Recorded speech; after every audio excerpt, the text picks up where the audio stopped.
ঝিনাইদহ শহরের ৮ নম্বর ওয়ার্ডে জামায়াতে ইসলামীর ভোটের প্রচার গাড়ির চালকের ওপর বিএনপি নেতার হামলার অভিযোগ উঠেছে।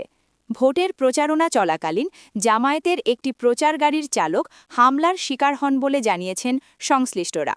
ঘটনাটি ঘিরে এলাকায় উত্তেজনা সৃষ্টি হয়েছে। প্রশাসন ব্যবস্থা না নিলে কঠিন হুঁশিয়ারি জামায়াতের। বিস্তারিত থাকছে ভিকটিম, প্রত্যক্ষদর্শী ও জামায়াত নেতাদের বক্তব্যে।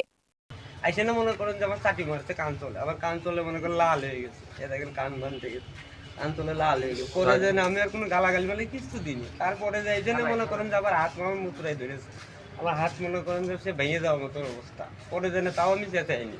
পরে যেন মুরব্বী রয়েছে, পরে যেন লাঠি মাটি খুঁজে দেওয়ার আসতো, লাঠি মাটি যদি পাইতো তাহলে মনে করেন আমার তাও মনে মেরে ফেলাইতো, এরকম অবস্থা আমার। জি, আমি জামাতের প্রচার করছিলাম একটা কেন্দ্রে, আর উনি তো মনে তো বিএমপি করে, যতটুকু আমরা শুনলাম। দিল্লি যে মারছে আমি দিন আনি দিন খাই, আমি তো মনে করেন 1 কেজি চালিয়ে দিন আমি তো ইনকাম করতে না পারতাম, আমি তো মরে যেতাম।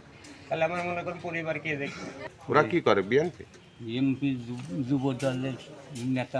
কারা রকম করে নাম জানেন ওদের? তার নাম নাম আজাদ নাকি গ্রাম কে বাড়িতে গেছে ওরা তো আমি জানি, শুনলাম যে নাম আজাদ বলে, ওর বাপের নামটা আমি কিচ্ছু জানি না। পৌরসভার ৮ নম্বর ওয়ার্ডে আমাদের এক যিনি প্রচার মাইক যিনি গাড়ি চালাচ্ছিলেন, তাকে ওখানকার বিএনপির নেতা আবুল কালাম আজাদ সে তাকে চড় থাপ্পড় মারছে। তার উদ্দেশ্য হলো যে এই প্রচার মাইক যেন তারা বের করতে না পারে, এলাকায় ভয়ে থাকে, এই উদ্দেশ্যে সে মূলত তাকে আক্রমণ করছে।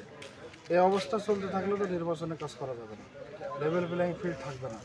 আমরা এ ব্যাপারে প্রশাসনের কাছে আজকে আমরা থানায় আসলাম, অভিযোগ দিয়ে গেলাম। যদি যথাযথ পদক্ষেপ তারা না নেয় তাহলে যা করতে হয় সেটা করবে, এটা আমাদের বক্তব্য।